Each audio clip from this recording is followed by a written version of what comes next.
Assalamualaikum warahmatullahi wabarakatuh. Selamat pagi anak-anak. Mari semangat. Oke.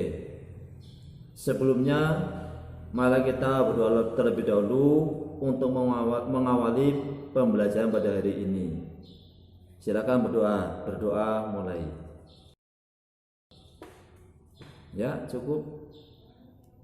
Nah, untuk mengawali kegiatan hari ini, marilah kita sejenak untuk mengingatkan pelajaran terlebih dahulu dengan menyanyikan lagu dari Sabang sampai Merauke.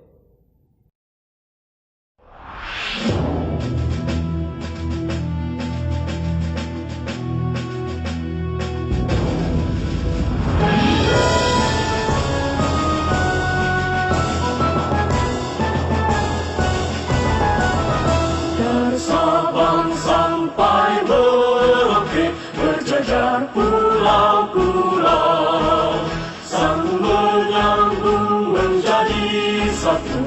Itulah Indonesia, Indonesia tanah airku.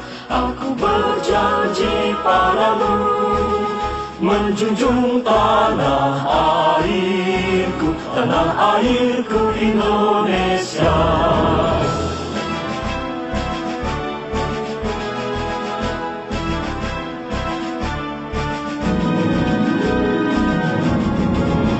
Dari Sabang sampai Merauke berjajar pulau-pulau, sambung menyambung menjadi satu.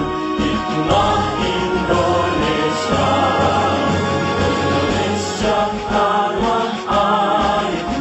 Aku berjanji padamu menjunjung tanah airku Indonesia, menjunjung tanah airku Indonesia.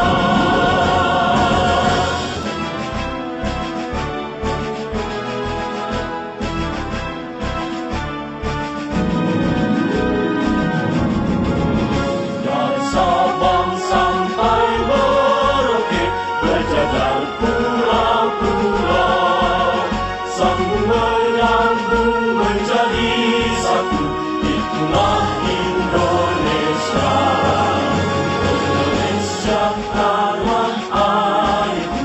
Aku berjanji padamu menjunjung tanah airku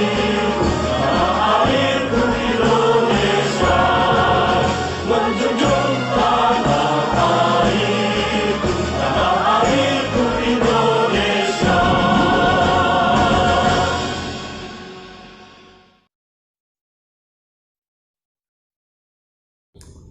Ya, bagus. Nah, anak-anak, tentunya kalian suka bermain-main. Nah, siapa yang suka bermain, anak-anak? Bermain itu banyak sekali, ya. Ada yang memakai alat, ada yang tidak. Nah, permainan yang paling mudah kita laksanakan, coba sebutkan apa saja, silahkan. Oh ya, bagus.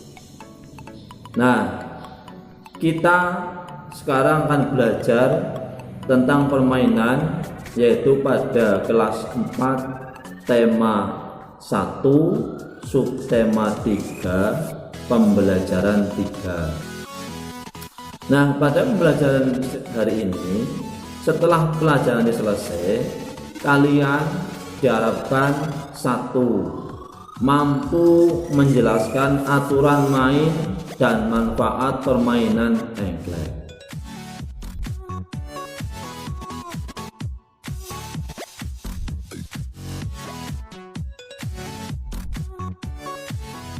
Tujuan yang kedua adalah mampu mempraktekkan keterampilan pola gerak dasar permainan engklek.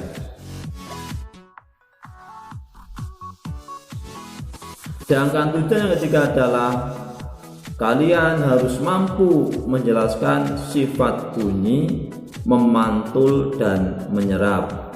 atau istilahnya dipantulkan dan diserap.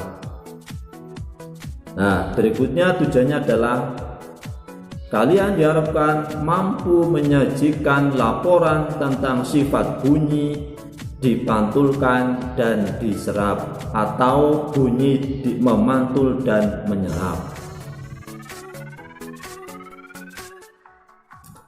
Nah, tujuan berikutnya adalah kamu harus mampu mengidentifikasi gagasan pokok dan gagasan pendukung dalam sebuah paragraf.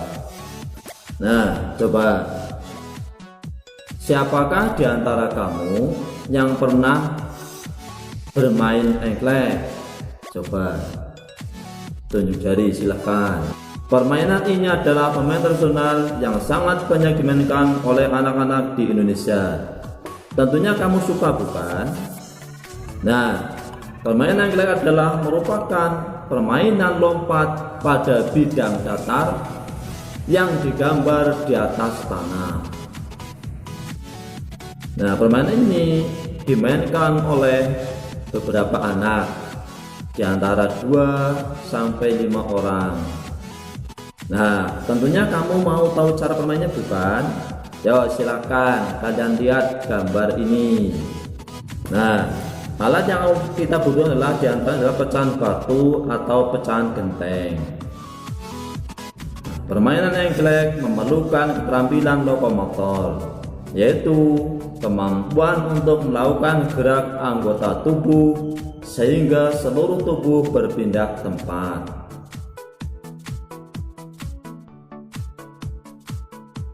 Nah, itu lihat, silakan gambarnya tuh, itu keterampilan yang kita butuhkan dalam permainan engklek. Di antara jalan, melompat, dan lari. Nah, untuk itu silakan nanti kamu jawab pertanyaan berikut di buku tulis atau buku tugasmu masing-masing.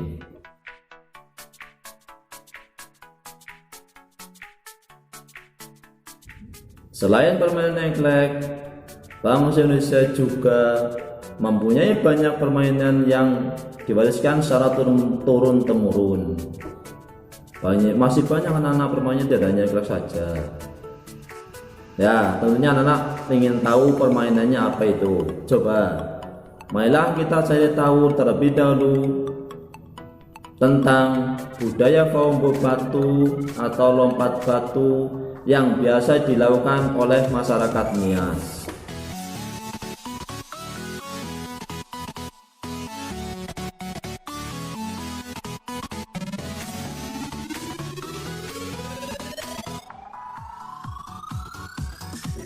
Fombo batu adalah tradisi lompat batu berasal dari suku Nias. Suku Nias berasal dari Pulau Nias yang terletak di sebelah barat Pulau Sumatera. Lompat batu atau yang dikenal dengan nama fombo batu merupakan ciri khas masyarakat Nias. Tradisi melompati batu hanya dilakukan oleh kaum laki-laki, khususnya pemuda.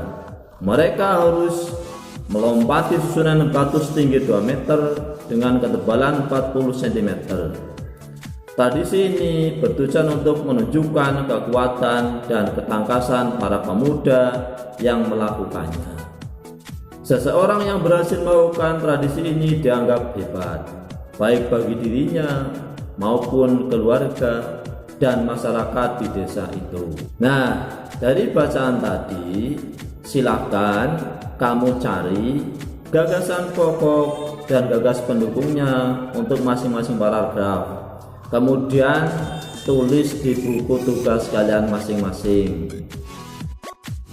Nah, dalam menyaksikan permainan tentunya banyak yang berteriak. Semakin banyak yang berteriak, semakin banyak pula suara yang kita dengar. Nah, pernahkah kamu mencoba berteriak di lapangan? Nah, apa yang terjadi anak-anak? Nah, di samping itu tentunya kamu juga pernah berteriak di dalam ruangan. Coba sekarang kamu bandingkan ketika kamu berteriak di dalam ruangan dan ketika kamu berteriak di lapangan. Nah, apakah perbedaannya? Nah, sekarang kita akan belajar tentang pemantulan dan penyerapan bunyi.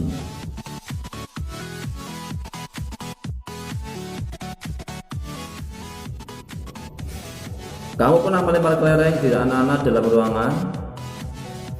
Nah, kalian itu akan mengalami pemantulan. Demikian juga dengan bunyi. Nah, bunyi tersebut akan mengalami pemantulan atau dipantulkan jika mengenai benda yang keras seperti kayu, kaca, dinding, atau besi. Di samping ada pemantulan bunyi, ada juga penyerapan bunyi.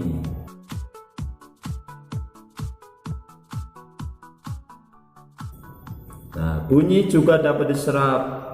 Nah, contoh benda-benda yang dapat menyerap bunyi adalah benda yang permukaannya lunak. Nah, benda yang permukaannya lunak disebut peredam bunyi. Misalnya karpet, goni, kertas, kain, busa, wol, dan lain-lain. Nah, benda-benda lunak tersebut dapat digunakan untuk mencegah terjadinya gaung atau peredam. Biasanya dipasang pada sebuah ruangan, misalnya gedung pertemuan, studio rekaman, dan lain-lain. Gunanya adalah untuk meredam bunyi. Berikutnya kita akan membahas tentang macam-macam bunyi pantul. Bunyi pantul yang pertama adalah gaung atau peredam. Nah, apakah itu gaung? Gaung atau peredam terjadi karena bunyi dipantulkan oleh dinding yang jaraknya tidak jauh dari sumber bunyi. Nah, hal itu menyebabkan datangnya bunyi pantul bersamaan dengan bunyi asli yang belum selesai terucapkan. Nah, karena itu mengakibatkan bunyi pantul mengganggu bunyi asli sehingga suara yang terdengar tidak jelas. Nah, untuk bunyi pantul yang kedua adalah gema. Gema terjadi karena bunyi dipantulkan oleh dinding yang jaraknya jauh dari sumber bunyi. Nah, hal itu menyebabkan datangnya bunyi pantul setelah bunyi asli selesai terucapkan. Nah, silakan kamu nanti mencoba di rumah. Ambillah beberapa benda untuk melakukan percobaan tersebut.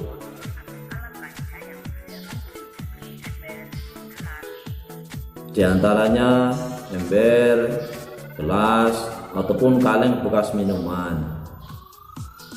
Nah, nanti silakan kamu coba bunyikan di dalam ruangan dan bunyikan juga di luar ruangan.